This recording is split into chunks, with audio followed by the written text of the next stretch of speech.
Merhaba arkadaşlar. Öksürüğü rahatlatan şifalı bir tarifle geldim. Denedim ve memnun kaldım. Ve gönül rahatlığıyla tavsiye ediyorum sizlere de. 2 adet küp küp doğradığım tereyağını eritip biraz soğumaya bırakıyorum. Daha sonra 2 yemek kaşığı koyduğum üzüm pekmezinin içerisine erittiğim tereyağını ekliyorum. 1 tatlı kaşığı kadar da limon ilave ediyorum. Göz kararı sıkıyorum ben.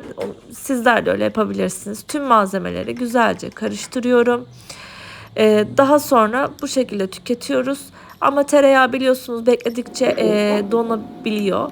O durumdan ezerek karıştırıp tüketebilirsiniz. Şimdiden deneyen herkese şifa olsun.